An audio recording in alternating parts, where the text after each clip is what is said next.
Hello friends, നമുക്കിന്ന് സിമ്പിളായിട്ടൊരു കടലക്കറി ഉണ്ടാക്കിയാലോ. അതും വെള്ളക്കടല. അതിനായിട്ട് കുറച്ച് എണ്ണ, ഓയിൽ വേണമെങ്കിൽ മാത്രം ഒഴിച്ച് കൊടുത്താൽ മതി. ഞാനിത് കുറച്ച് എണ്ണ ഒഴിച്ച് കൊടുത്തിട്ടുണ്ട്. അതിലേക്ക് നമ്മുടെ സവോള, തക്കാളി, പച്ചമുളക് ഇത്ര അരിഞ്ഞത് ഒരുമിച്ച് അങ്ങ് ഇട്ട് കൊടുക്കുക. അതൊന്ന് ചെറുതായിട്ടൊന്ന് വഴറ്റി കൊടുത്തതിന് ശേഷം അതിലേക്ക് മഞ്ഞൾപ്പൊടി, മുളക് പൊടി, മല്ലിപ്പൊടി, മസാലപ്പൊടി ഇത്ര ആഡ് ചെയ്ത് കൊടുത്ത് അതിൻ്റെ പച്ചമണം മാറുന്നിടം വരെ ഒന്ന് മിക്സ് ചെയ്ത് കൊടുക്കുക. ഇത് ചെറുതായിട്ടൊന്ന് ഇളക്കി ആ പച്ചമണം ഒന്ന് ചെറുതായിട്ട് മാറുമ്പോഴത്തേക്കും നമുക്ക് തലേ ദിവസം വെള്ളത്തിലിട്ട് വെച്ചിരുന്ന കടലയുണ്ടല്ലോ, നമ്മുടെ വെള്ളക്കടല, അതും ഇട്ട് കൊടുക്കുക. അതും ഒന്ന് മിക്സ് ചെയ്തതിന് ശേഷം നമ്മുടെ വെള്ളം ഒഴിച്ച് ആവശ്യത്തിന് ഉപ്പും ഇട്ട് കുക്കർ അടച്ച് വെച്ച് ഒരു 4 വിസിലടിച്ചാൽ നമ്മുടെ കടല വെന്ത് കിട്ടുകയെ.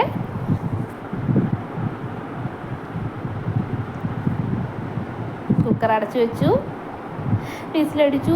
എൻ്റെ കുക്കർ ഓപ്പൺ ചെയ്തപ്പോഴത്തേക്കും നമ്മുടെ കടല നന്നായിട്ട് വെന്ത് വന്നിട്ടുണ്ട്.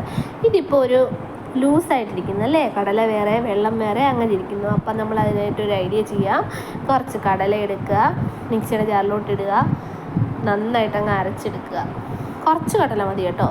നന്നായിട്ട് അരച്ചെടുത്തിട്ട് ഇതിലേക്ക് ഒഴിച്ചു കൊടുക്കുക. ഞാൻ കുറച്ച് വെള്ളം കൂട്ടി വെച്ചാണ് അരച്ചെടുത്തത്. അപ്പം നല്ലപോലെ ചാറ് കിട്ടും. കുറച്ച് ഗ്രേവി ഇഷ്ടപ്പെടുന്നവർ ഇങ്ങനെ ചെയ്യുക, അല്ലെങ്കിൽ കുറച്ച് കട്ടിയായിട്ട് തന്നെ എടുക്കുക. ഇത് കുറച്ച് കഴിയുമ്പോഴത്തേക്കും കുറച്ചും കൂടി അങ്ങ് തിക്കാവും കേട്ടോ. നമുക്കൊന്ന് തിളപ്പിച്ചെടുക്കാം. തിളച്ച് വന്നതിന് ശേഷം കുറച്ച് മല്ലിയില അരിഞ്ഞിട്ട് കൊടുക്കുക. അപ്പോഴേക്കും നമ്മുടെ കടലക്കറി റെഡി ആയിട്ടുണ്ട്. നല്ല സൂപ്പർ കടലക്കറിയാണ്. എല്ലാവരും ഒന്ന് ട്രൈ ചെയ്ത് നോക്കുക. എൻ്റെ ചാനലൊന്ന് സബ്സ്ക്രൈബ് ചെയ്യുക, എന്നെ സപ്പോർട്ട് ചെയ്യുക.